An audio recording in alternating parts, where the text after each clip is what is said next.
Hey everybody, we're in the Oval Office here and been doing some work on State of the Union. I'm going to be giving the State of the Union next week, but as you may know, I've been going around the country starting to preview some of the things that I think are really going to be important for us to make sure that we are growing this economy and that it works for everybody. And one of the things that I'm going to make an early announcement about this week is the issue of getting faster broadband. I want to take a look at something that I've got here on my iPad. This is internet download speeds by city.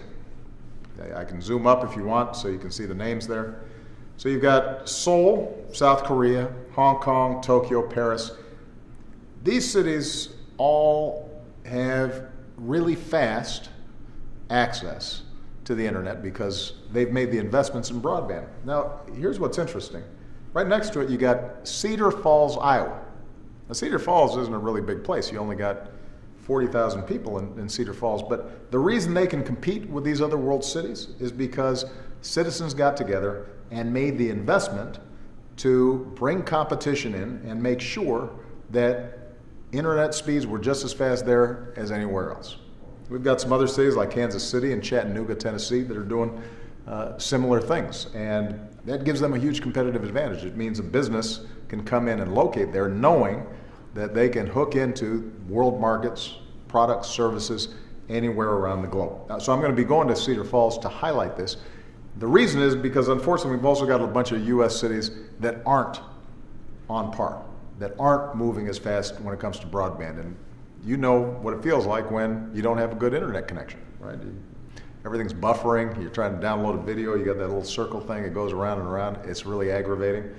But that may mean money if you're trying to do a business deal, or you may lose a customer if they're not able to see you respond quickly. If you're a student and you're trying to study for an exam and you're supposed to download some information and it doesn't come, that's a problem for you. So there are real world consequences to this, and it makes us less economically competitive. Now, the good news is that there's some steps we can take through executive actions that allow us to make sure that every community can do what Cedar Falls is doing.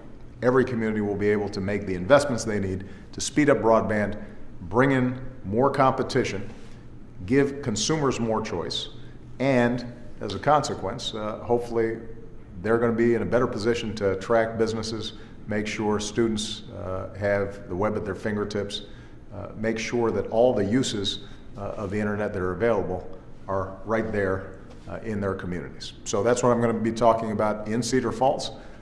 You want to tune into this because obviously it affects your lives, and it's just one more part of this overall strategy that we've got, building on the progress we've already made to make sure now that that progress reaches every person who's willing to work hard and trying to make it here in America.